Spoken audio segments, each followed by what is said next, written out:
Hi guys, so welcome back to our channel. So for today's video guys, gagawa tayo ng fermented garlic. So ito, nabili kong ahos or garlic or ano ba yun sa Tagalog? Basta onion. Ay, garlic. Ay. Bawang. Bawang sa Tagalog. Ayan, hirap kasi Bisaya. So guys, for today's video ay gagawa tayo ng fermented bawang o garlic.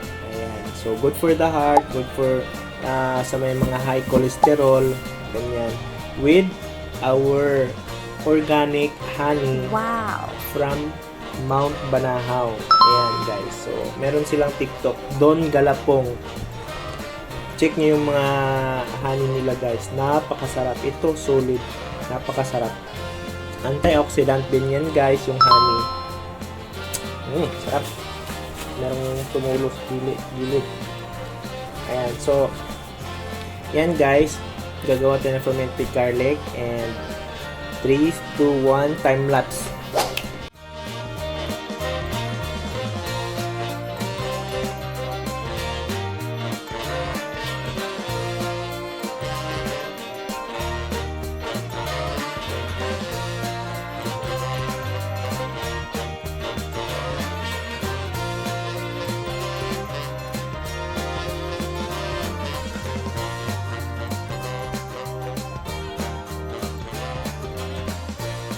Ngayon guys, natapos na natin balatan yung ating bawang o garlic. Ayan.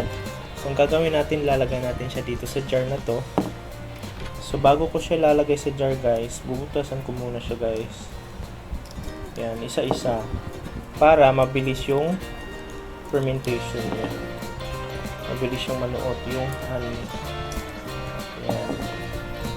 So, bubutasan ko lang siya guys. So, para maganda yung ating. So, maganda po guys sa mga medyo mataas ang timbang, medyo overweight. Ako, overweight ako kasi 5 kg, tapos 73 kg na ako ngayon. So, dapat yung ideal ko is 63 kg, 55 to 63 kg. Ayan, so, ito, maganda pa naman yung proportion. Ating katawan, masusuot. Pero based sa science, overweight na daw. So, yun, kailangan natin kontrolin ang ating blood pressure at kung mga kinakain natin. Kaya ako nagkakano nililisip ako, tapos intermittent fasting. So, syempre, hindi siya araw-araw.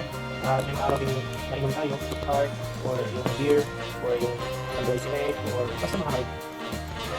So, hindi natin iwasan yung guys, hindi natin perfect yung tao.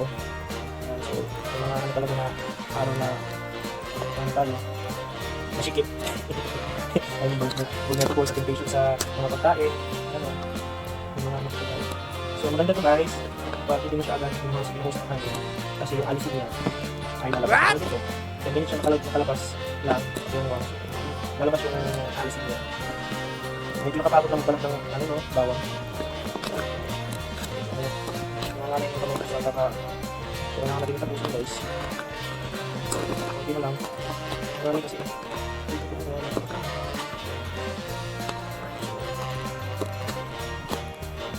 Sakto pala yung car na ano natin.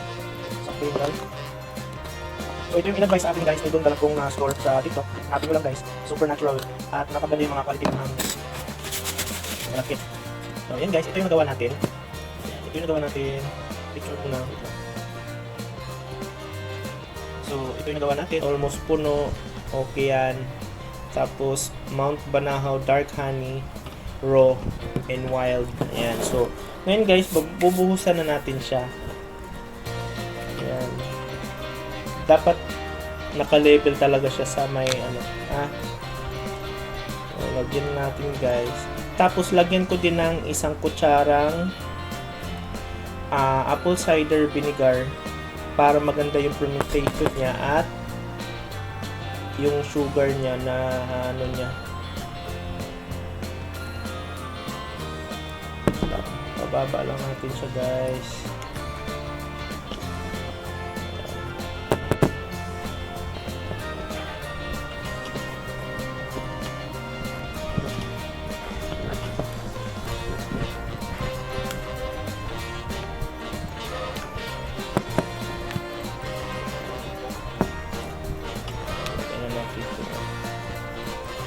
Napakapuro ng honey natin guys, walang halong sugar to.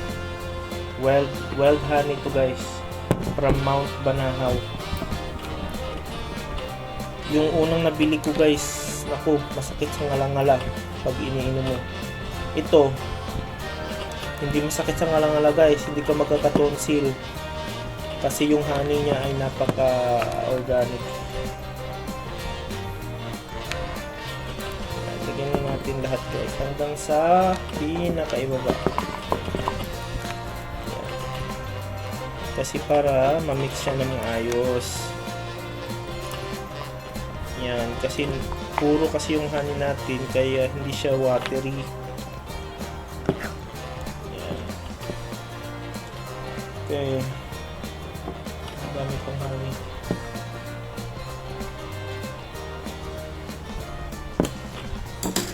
Yan, dagdagan natin ng konti kasi hindi siya shorts. Ay, so ito yung gagamitin ko na apple cider vinegar. Lalagyan ko siya ng konti para stable yung sugar pag kinakain natin, ha? Kasi kahit organic to, merong sugar pa din yan. Natural sugar nga lang, pero sugar pa din. Yan. So, yan. Okay.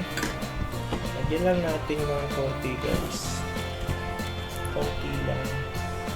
Yung iba kasi halos ano. Yung iba isang buong talaga apple cider, walang honey. I-ferment natin to guys ng 2 weeks to 3 weeks. Tapos pwede na siyang kainin. I-burp lang natin to siya ng everyday. Kasi yung acid niya hindi pa ano.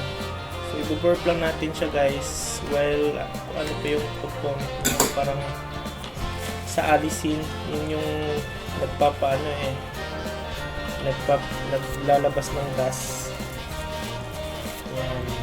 Parang ikaw ba, kung kumain ka ng maraming bawang, utot ka ng utot, diba? Kasi nilalabas niya yung mga hangin. Lagyan ko lang ng wax paper guys para parang tapos i-burp natin siya araw-araw.